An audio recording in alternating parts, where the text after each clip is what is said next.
तो आज हम जानने वाले हैं कि बेस्ट मास्क कंपनी कौन सी है और मास्क चूज़ करते हुए हमें क्या-क्या चेक करना चाहिए। तो बेस्ट मास्क जो कंपनी है उन वो है 3M करके है जो ग्लोबल लीडर है। ये बेसिकली हम कौन-कौन सी मास्क कंपनी की बात कर रहे हैं जो PAPR मास्क बनाती है। ये मास्क जो होते हैं वो केमिकल अटैक होते हैं या फिर न्यूक्लियर अटैक होते हैं, फिर कोई भी ऐसी गैस फैल जाती है जो हार्मफुल होती है। प्लस ये पॉल्यूशन में भी काम आ सकते हैं, लेकिन ये काफ़ी ज़्यादा भारी होते हैं और अनकंफर्टेबल फ़ील कर सकते हैं। लेकिन ये जो हैं, इनमें ख़ास बात ये होती है कि इनमें जो है सील अच्छी होती है, यानी कि थोड़ा-सा भी पॉल्यूशन या फिर थोड़ा-सा भी गैस या केमिकल इन मास्क के अंदर नहीं आ सकता, जिनसे इनका यूज़र जो है प्रोटेक्टेड रहता है। तो 3M जो कंपनी है वो ग्लोबल लीडर है PAPR सिस्टम्स में, ठीक है? ये दोनों प्रोवाइड करते हैं फुल और हाफ फेस रेस्पिरेटर दोनों को। देन हनीवेल जो है वो भी रीयूजेबल रेस्पिरेटर प्रोवाइड करती है और ये फुल फेस प्रोटेक्शन प्रोवाइड करती है। जो PAPR जो ये मास्क होते हैं, इनकी खास बात होती है कि ये लंबे टाइम तक हम यूज़ कर सकते हैं अगर ये रीयूजेबल है, जैसे कि हनीवेल प्रोवाइड करती है। तो हम इसके फ़िल्टर चेंज करके इन्हें बार-बार यूज़ कर सकते हैं। लेकिन फ़िल्टर की भी कॉस्ट होती है, ठीक है? काफ़ी एक्सपेंसिव हो सकते हैं फ़िल्टर्स। मास्क आप सस्ता भी हो सकता है, लेकिन फ़िल्टर्स की काफ़ी ज़्यादा कॉस्ट होती है। देन ये कंफर्टेबल जो है हनीवेल की सील होती है as compare to other PAPR mask की जो कंपनी है। देन वीनस की भी आती है और वीनस जो है वो इंडियन ब्रांड है और उनका PAPR जो मास्क है वो है क्लीन एयर बेसिक और EVO सीरीज़, ये 2 इनकी 2 सीरीज़ हैं। और MSA G1 PAPR with CBRN, यानी कि ये प्रोटेक्ट करते हैं केमिकल, बायोलॉजिकल, रेडियोलॉजिकल और न्यूक्लियर जितने भी ये खतरे होते हैं, ठीक है? इन अगर हार्म केमिकल हो गया, एयर में कोई केमिकल फैल गया है, बायोलॉजिकल यानी कि कोई वायरस है या बैक्टीरिया ऐसा है हवा में, उसको प्रोटेक्ट कर सकते हैं। रेडियोलॉजिकल यानी कि रेडिएशन वगैरह है, उस तक को प्रोटेक्ट करने के लिए मास्क यूज़ हो सकता है। और न्यूक्लियर अगर वेस्ट है, यानी कि न्यूक्लियर अगर उस हो अटैक होता है जब भी कोई यूज़ किया जा सकता है। और ये MSA जो मास्क की कंपनी है, ये काफ़ी ज़्यादा एडवांस जो है सिस्टम बनाती है, ठीक है? तो अदर कंपनीज़ भी हैं जैसे कि RSG सेफ्टी, ठीक है? इनका जो है टी एयर हुड्स करके और हेलमेट्स आते हैं और ड्रैगर करके भी है, एक्सप्रोर 6300 जो फुल फेस का एक मास्क है वो भी आता है। GVS प्रोफेशनल रेस्पिरेटर बनाते हैं लाइक RPB फ्रेश एयरलाइन। ये सब एग्जांपल थे कि कौन सी बेस्ट कंपनीज हैं, लीडिंग कंपनीज हैं PAPR रेस्पिरेटर्स के मामले में। देन बात करें कि चेक कैसे करेंगे कि कौन सा मास्क बढ़िया है, तो मल्टीपल जो है वो मार्क्स आते हैं। हर कंट्री के हिसाब से मास्क बदल जाते हैं। यूएसए में कुछ और मार्क होगा, इंडिया में कुछ और, किसी यूरोप में अलग हो सकता है।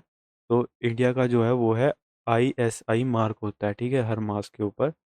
देन फ़िल्टर रेटिंग कैसे जानें, वो है N95 हो सकता है, N99 हो सकता है, और भी बहुत सारी जो रेटिंग्स है वो होती हैं।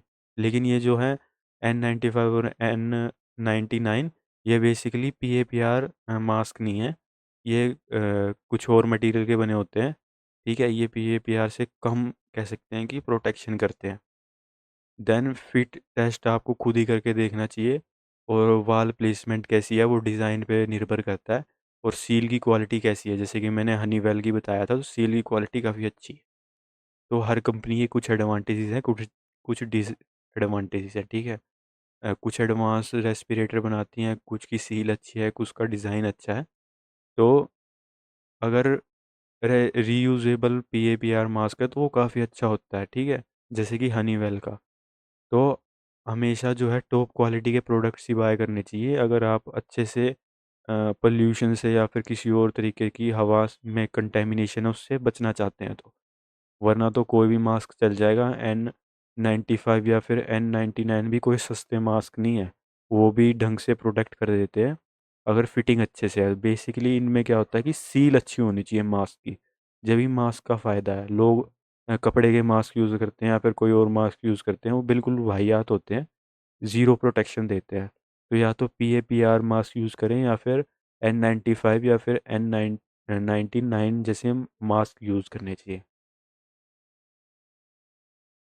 देन जो पोल्यूशन में अगर बात करें तो मास्क फेल क्यों जाते हैं, तो अगर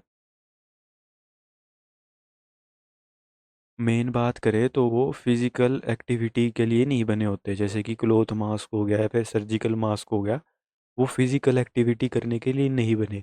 एक्चुअली तो कोई मास्क नहीं बना, यानी कि आप अगर मास्क पहन के फिज़िकल एक्टिविटी कर रहे हैं, एक्सरसाइज कर रहे हैं या फिर दौड़ रहे हैं, भाग रहे हैं, तो उसमें जो है मॉइस्चर आ जाएगा, ऑयल आ जाएगा, ठीक है? आपके शरीर का ऑयल उस पे लगेगा, जिससे वो गंदा हो जाएगा और उसकी एफिशिएंसी घट जाएगी।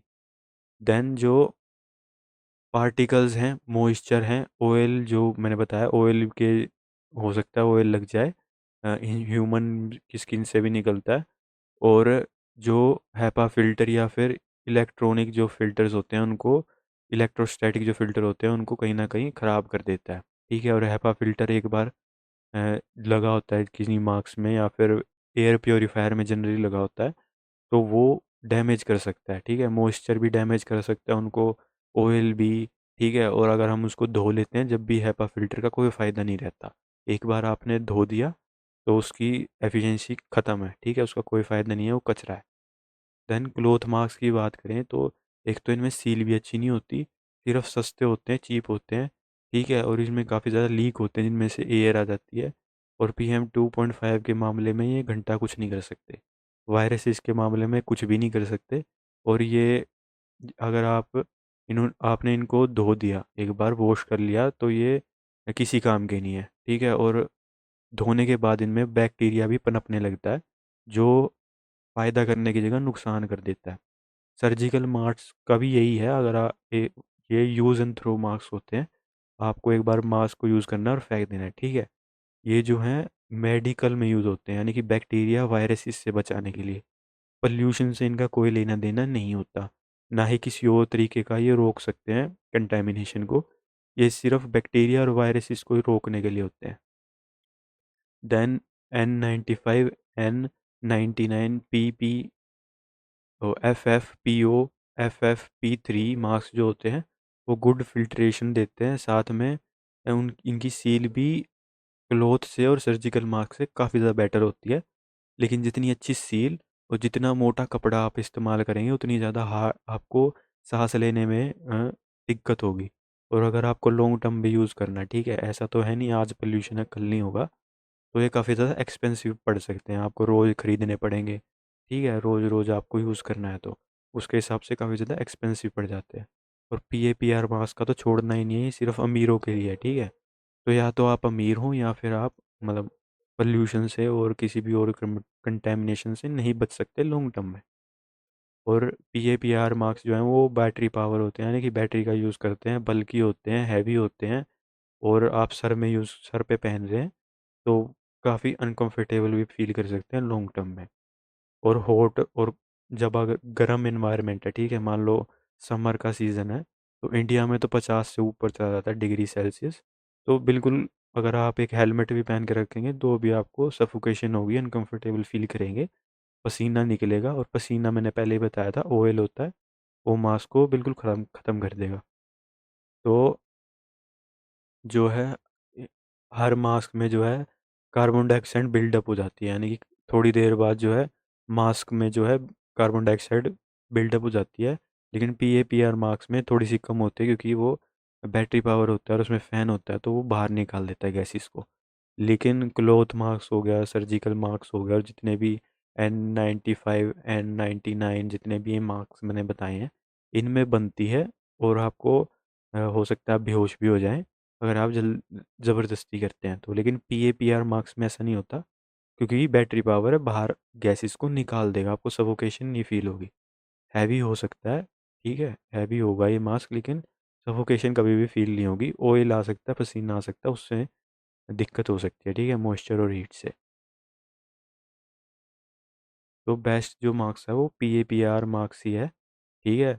अगर आप अमीर हैं तो इसको यूज़ कीजिए, और अगर आपका थोड़ा सा बजट कम है तो N95 या फिर N99 मास्क को यूज़ कीजिए, वरना बाकी सब तो बेकार हैं इन दो को छोड़ के। तो thank you for watching my video, इतना ही था इस वीडियो के लिए। Like share and subscribe my channel.